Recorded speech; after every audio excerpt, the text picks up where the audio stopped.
आपका है आईआईटीज के अंदर का, वो did it prepare for real engineering और लाइक थ्योरी ओरिएंटेड? कि for in lab parts it's really engineering जहाँ लैब होती है, बिकॉज मैं मटेरियल साइंस में हूँ, तो आई वर्क ऑन लेट्स से material mechanical components and all so हाँ, वहाँ पर तो प्रॉपर इंजीनियरिंग होती है, but on a classes on a theory note वो proper I would if I have to tell you, हर वीकेंड कुछ ना कुछ कोई ना कोई छोटा बड़ा इवेंट यहाँ होता ही है. Either it's going to be workshop, either it's going to be any session. जिसके बारे में बच्चों को बहुत ज्यादा रहता है फेस्ट, बहुत ज्यादा वो होता है कि फेस्ट के बारे में जानना है क्या आईआईटीज के अंदर कौन कौन से फेस्ट होते हैं. IIT Kanpur Tech Fest called Tech Kriti and Cult Fest it called Mantra. So it's 4 day long fest. अब Tech Fest में है हमारे बहुत सारे इवेंट्स होते हैं. दिस इज अनुष्का, आप सब जानते हैं already. So welcome to our YouTube channel the college insider. तो आज हमारे साथ जुड़े हुए हैं आयुष फ्रॉम आईआईटी कानपुर. तो आज जानते हैं आईआईटी कानपुर की सच्चाई और थोड़ी रियलिटी की ओर चलते हैं आईआईटी कानपुर की तरफ. आपसे चाहूंगी मैं आप अपने आप को इंट्रोड्यूस करें. Hello all, my name is Ayush Karan. I'm currently pursuing BTech from IIT Kanpur. I'm in a material science and engineering department. I'm third year undergrad. I'm also interested in photography and all. I'm from Uttar Pradesh only. Thank you so much Ayush अपने बारे में बताने के लिए. तो थोड़ा सा आप सबसे पहले बता सकते हैं कि आपकी जेई एडवांस के अंदर रैंक क्या थी, जेई मेंस के अंदर क्या रैंक थी, तो थोड़ा उस पार्ट की ओर चलते हैं. In my first attempt in JEE Mains, I got 97 percentile. In my second attempt, it was 98.9 percentile. This is for JEE Mains, and for JEE Advance, my ballpark rank is around 6,000 I guess. Sir college आने से पहले सबकी एक expectation होती है, और अगर आप इतने अच्छे कॉलेज के अंदर आ रहे हो जिसका नाम ही इतना बड़ा है जैसे लाइक आईआईटी कानपुर, तो सर क्या एक्सपेक्टेशंस थी before arriving your college? So basically, JEE Advance के बाद हमें एक पूरा 2 से 3 महीने का गैप मिलता है for a जो counselling, for a result and for a preparation and all. So expectation तो रिजल्ट तक तो कोई एक्सपेक्टेशन नहीं थी कि देखते क्या होगा, just random. But after result की ठीक है अभी हो गया, even after counseling when I was allotted कि ठीक है IIT कानपुर मटेरियल साइंस में जा रहा हूँ मैं, तो फिर वही IIT कानपुर के बारे में ढूंढना शुरू किया. And one of my Elder brother 2014 batch, he was pass out from mechanical department IIT Kanpur itself.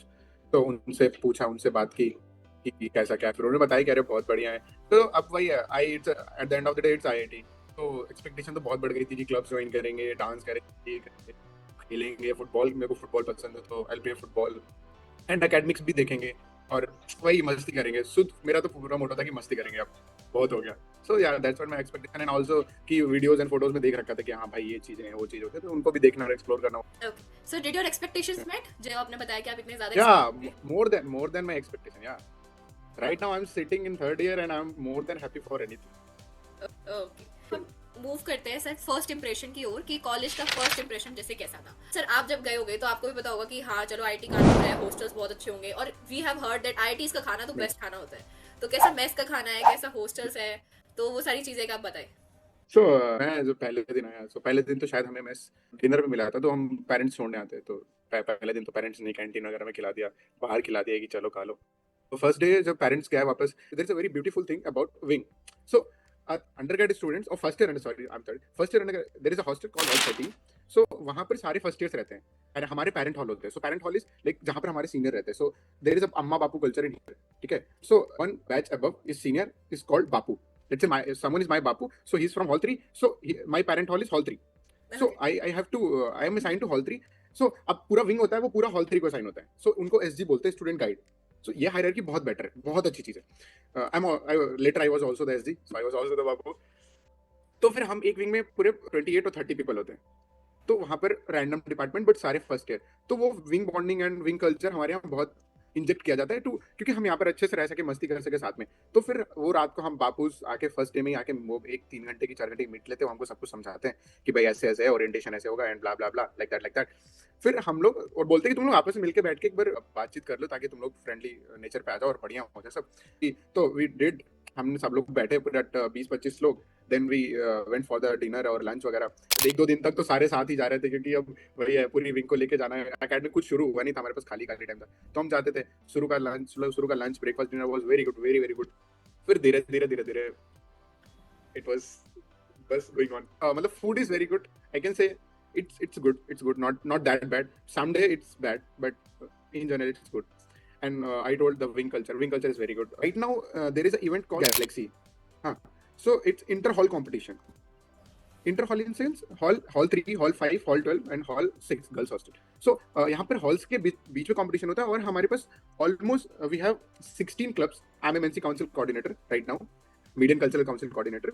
So right now we have 16 club plus 1 society. उसमें सारे हॉल्स अपने बच्चे पार्टिसिपेट करते हैं और सारे इवेंट्स चल रहे होते हैं. तो last day I cancelled the interview, तो दैट वाज बिकॉज हमारा फैशन शो था, तो उस फैशन शो में I have to make arrangement, so इस वजह से वो हुआ. सो यही बात है. तो ये अब ये हमारे बच्चों को, हम बच्चे in the sense first years, second years, I am third year, so my third second year, तो फर्स्ट ईयर सब बच्चे. तो हम बच्चों को बुला करके यहाँ सिखाते हैं, यहाँ रखते हैं, उन्हें समझाते हैं कि ऐसा ऐसा. So it's a 1 month process. तो it makes great bonding between senior and juniors. तो अगर थोड़े सा फ्रीडम की भी बात कर लेते हैं इसी छत पे कि कितनी फ्रीडम है मतलब हॉस्टल्स के अंदर की, क्या नाइट रिस्ट्रिक्शंस कितनी है? गर्ल्स हॉस्टल के लिए द रिस्ट्रिक्शन इज कि रात 12 बजे से सुबह 6 बजे तक लड़के नहीं जा सकते. सिर्फ एक ही रिस्ट्रिक्शन है, वो भी गर्ल्स हॉस्टल में है और बॉयज हॉस्टल में भी है, कि रात को 12 बजे के बाद और रात सुबह 6 बजे पहले उस 6 घंटे के स्पैन इंटरचेंज अलाउड नहीं है. अदर देन आप कभी भी जा सकते हो. It's a very great thing कि कम से कम एंट्रीज तो अलाउड है. और Yeah, सर बाकी yeah. आपके हॉस्टल्स की कोई भी रेस्ट्रिक्शंस नहीं है, कोई night restrictions? Night restriction girls के लिए है कि हम 12 से सुबह 6 नहीं आ सकते. दैट्स इट, नथिंग मोर और less than that. We can do anything we want inside the hostel and of course not unallowed things. तो सर जैसे बहुत से जूनियर्स कहते हैं कि कॉलेज तो एकदम डिजास्टर है, इतना पढ़ना पड़ता है, आईटी कानपुर के अंदर इतना पढ़ना पड़ता है. तो क्या ये रियलिटी है कि बहुत ज्यादा we can say it is disaster? I don't call it disaster because disaster is a very big word, but somehow academics is little much tougher side compared to so many friends, my friends in Bombay or Delhi. तो मैं उनसे बात करता हूँ तो वो बोलते हैं कि हाँ मतलब ठीक है, हो जाता है and blah blah like that. और वहाँ पर जो CPI और SPI, एवरेज CPI और SPI भी उनका ज़्यादा ही होता है compare to IT Kanpur. So academics थोड़ा टफ है, हमें ऑन ट्रैक रखना पड़ता है सारी चीज़ें. और यहाँ पर लैब्स हैं और बाकी चीज़ें, तो हेक्टिक भी बहुत हो जाता है शेड्यूल कभी. जैसे now I am doing 3 labs in 3 days and 1 UGP, so it's a 5 दिनों में मैं 4 दिन लैब जाता हूँ. तो it's very hectic kind of. या तो उसमें फिर टाइम नहीं मिलता पढ़ने का. एंड देन फिर I am also going for MNC events. So why IIT Kanpur academics is hectic? Let me tell you one thing. यहाँ पर हम सिर्फ पढ़ते नहीं हैं, क्योंकि हम सिर्फ पढ़ के शायद हमारा उतना ग्रोथ नहीं होता. That's why we have SNT Council, SNT Science and Technology Council, MNC Media and Cultural Council, ANC Academic and Career Counseling, and HEs, and so many, a lot of things. So बच्चे वहाँ पर अब उस पूरे system. So IIT Kanpur is all core oriented और run by students only. Fest हमारे students के द्वारा होते हैं, काउंसिल्स हमारे स्टूडेंट्स चलाते हैं, सब कुछ बच्चों के द्वारा होता है. तो इस वजह से हमारा बहुत टाइम उन चीज़ों में भी जाता है. एक्चुअली हमें शायद कभी कभी प्रिपेयर करने का टाइम भी नहीं मिलता. अभी गैलेक्सी हमारा 1 महीने चल रहा है, बच्चे रात दिन उस पर लगे हुए हैं, सुबह तक प्रैक्टिस करते हैं. जैसे ड्रामेटिक्स क्लब है, वो सुबह रात से 6 से शुरू करता है, सुबह 6 बजे तक प्रैक्टिस करता है. डांस क्लब है, सुबह 6 तक प्रैक्टिस. तो वो चीज़ है, तो टाइम वहाँ पर भी जाता है. बट बाकी बचे हुए टाइम में if you prepare well you will score good. So course work जो आपका है आईआईटीज के अंदर का, वो did it prepare for real engineering और like theory? So, yeah, I can say that कि for in lab parts it's really a engineering जहाँ lab होती है, because मैं material science में हूँ तो I work on the let's say material mechanical components and all. So हाँ, वहाँ पर तो proper engineering होती है, but on a classes on a theory note वो proper theory है, उसको पढ़ के ही you have to go lab and apply that. और इसीलिए बहुत सारी labs होती है हमारे पास टाइम थोड़ा कम होता है. ओके, तो एक चलते हैं हम थोड़ा हॉस्टल कैंपस लाइफ की ओर ही, जो आपकी बेसिकली चल रही होगी. तो सर जैसे आज वीकेंड है, ऐसे हर वीकेंड पर आपके कुछ ना कुछ प्लान्स होते होंगे. तो कैसे क्या प्लान्स रहते हैं आईआईटीज के बच्चों के, क्या प्लान्स रहते हैं हॉस्टल्स के बच्चों के जो आईआईटीज में पढ़ रहे हैं, क्या प्लान्स रहते हैं आपके स्पोर्ट्स के, फेस्ट के, या फिर कॉलेज में क्या प्लान्स रहते हैं? रेगुलर वीकेंड हम सोना है. एक तो 12 बजे दोपहर से पहले नहीं उठना फॉर वीक, एटलीस्ट वीकेंड्स पे, क्योंकि इसमें तो क्लास होती है, वीकडेज में क्लास होती है तो जाना पड़ता है. बट वीकेंड्स में 12 बजे उठना है, 2-3 घंटे एटलीस्ट दोस्तों से, विंगी से एंड क्लब्स में स्पेंड करना है. रात का टाइम क्लब्स में जाता है. अगर हमारी कोई वर्कशॉप है, in general if I have to tell you, हर वीकेंड कुछ ना कुछ, कोई ना कोई छोटा बड़ा इवेंट यहाँ होता ही है. Okay. Either it's going to be workshop, either it's going to be any session, either it's going to be fest or whatever. तो कुछ ना कुछ होता है. तो जो 30 सेट ऑफ बच्चे हैं, वो अगर लेट्स से किसी पर्टिकुलर क्लब का इवेंट है, तो then they will spend the whole weekend for do that event. जिसका नहीं है, लेट्स से मैं हूँ अभी, अगर मेरा वीकेंड पूरा खाली है तो I will wake up around 12. ठीक है, फिर नहा लिया, नहा धो के लंच किया, थोड़ा घूम लिया, रात में अगर दोस्तों के साथ प्लान बन गए तो बाहर रेस्टोरेंट वगैरह चले गए, मूवी देखने चले गए एंड ब्ला ब्ला। फिर वही है रात में दोस्तों के साथ घूमना। अब कानपुरी कैंपस में बहुत ओपन कैंपस ही है, तो हम लोग घूमते टहलते बहुत है सॉर्ट ऑफ। तो रात में टहलना, बातें करना, घूमना, इट्स वेरी मच देयर। और सुबह वही रात को 3-4 बजे तक घूमना, बकवास करना, बातें करना। Mostly weekends is like that. So let's move to the very peculiar और वेरी लाइक जिसके बारे में बच्चों को बहुत जानना रहता है, फेस्ट। बहुत ज्यादा वो होता है कि फेस्ट के बारे में जानना है, क्या आईटीज के अंदर कौन कौन से फेस्ट होते हैं। तो पहले हम जानना चाहेंगे टेक फेस्ट के बारे में और कल्चरल फेस्ट के बारे में। आप दोनों का एक सीन बता दीजिए कि टेक फेस्ट क्या क्या है, कल्चरल फेस्ट कौन कौन से आईटीज के अंदर, तो वहीं पर। So in IIT Kanpur, Tech Fest called Tech Kriti and Cult Fest it called Antaragni. तो it's 4-day long fest. अब Tech Fest में है हमारे बहुत सारे events होते हैं. Events called, let's say one of the famous events is Robo War. Maybe you have seen Robo Wars, coding challenges और बहुत सारे workshops, hackathons and on-site projects, evaluation and all, product pitches. So many things like that was there. Entrepreneurship से related, science से related, बहुत सारे colleges से बाहर से बच्चे आते हैं, they compete, they win and they lose and all. और फिर ये पूरा दिन में हमारा एक सेगमेंट होता है कि सुबह लेट से 9 बजे से इवेंट शुरू हुआ है, तो 9 से रात को 6-8 तक इवेंट चलते हैं। फिर 8 बजे से होती है हमारी events night. So either it's going be a pro night, EDM night, DJ night और दैट लाइक दैट। तो इवेंट्स होते हैं तो लेट से कभी डीजे आता है। सो हमारे आईटी में एक पूरा ग्राउंड है फॉर क्या कॉल्ड इवेंट्स ग्राउंड। तो वहाँ पर ही वो डीजे नाइट्स होती हैं। मतलब आपने देखा ही होगा कि वो प्रॉपर डीजे नाइट्स होती हैं, दैट वाज देयर। और वो 4 दिन होती है, तो बड़े बड़े आर्टिस्ट आते हैं। पिछली बार हमारे पास सोनू निगम एंड ऑल आए थे, तो या। और फिर कल्ट फेस्ट में बहुत सिमिलर है। I am more inclined towards cult fest because I am in mid in cultural council, I can tell you more. Yeah so Antaragni में हमारे पास डांस के इवेंट्स जैसे group dance battles and fashion, music, photography, film and all we do.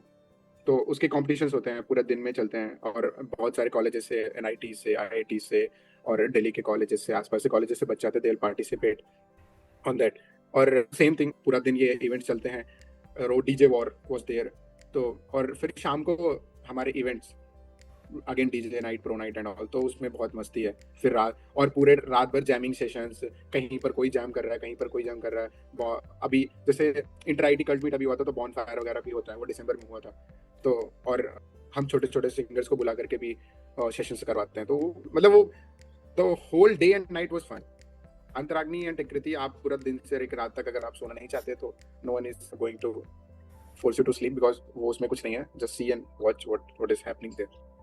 We also heard about a lot कि यहाँ के जो inter IIT sports भी होते हैं वो काफी ज्यादा अच्छे होते हैं। तो एक बार इंटर आईटी स्पोर्ट्स के बारे में बता दीजिए। तो inter IIT sports basically it's a pan IT sports event, जहाँ पर सारे आईटीज अपने अपने लोगों को लेके आते हैं। और it's a very mega event, क्योंकि सो स्पोर्ट्स मीट के लिए हमारे पास ज़्यादा फंड्स होते हैं कंपेयर टू कल्चरल काउंसिल्स पे। सो बहुत अच्छी facilities, let's say for food, for clothes, for sports gear, everything was on a top notch. हम बच्चों को दिए जाते हैं। फिर वेरियस इवेंट्स में वो जाके पार्टिसिपेट करते हैं। और last year inter IIT sports meet में आईटी कानपुर सेकंड आया था, जो कि हैदराबाद में हुई थी, इंदौर में हुई थी। So yeah and one of my friends is on athletics, he also won silver medal. So it's kind of very inter IIT sports meet, it's very on a big level and it's very good. Sir अब थोड़ा अच्छे part की ओर चलते हैं, जहाँ पे बच्चा IIT Kanpur में जिसके लिए एडमिशन लेता है, that is internships and placements. तो सर कितनी डिफिकल्ट है एक अच्छी इंटर्नशिप्स लेना कॉलेज के अंदर आईआईटी कानपुर में? So in our campus there is called cell called SPO, student placement office. तो हमारे उनके कोऑर्डिनेट ओपीसीज होते हैं। ओपीसीज मतलब ओवरऑल प्लेसमेंट कोऑर्डिनेटर्स। एपीसीज होते हैं assistant placement coordinators, and then volunteers and CoCos called company coordinators. So it's a layered structure to organize all this. तो हाँ, अब पुराने फॉर माय कैंपस हमारे पास कंपनीज बहुत आती हैं, क्योंकि वो पहले से आती रही हैं, रिक्रूट करती रही हैं, तो वो चल रहा है, वो आती रहती हैं। And from our side sometimes there is barrier for CPI of course. So barrier हो सकता है, कंपनी कोई पर्टिकुलर कंपनी चाहती है इट्स 8+, इट्स 7.5+, इट्स 7+। तो वो बैरियर मैच करना कभी कभी बहुत टफ हो जाता है। एक चीज़ जो एक बैरियर बनता है हमारे लिए। दूसरा, कभी कभी डिपार्टमेंट बैरियर होता है कि हम पर्टिकुलर डिपार्टमेंट को ही हायर करेंगे, वो होता है। रेस्ट सारी कंपनियां शायद ओपन टू ऑल ही होती हैं in general for a campus Janata.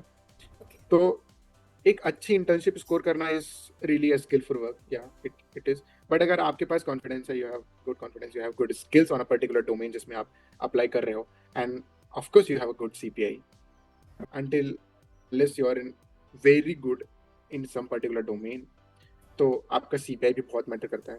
CPI is the one of the biggest criteria to qualify for a particular company, at least in IIT Kanpur.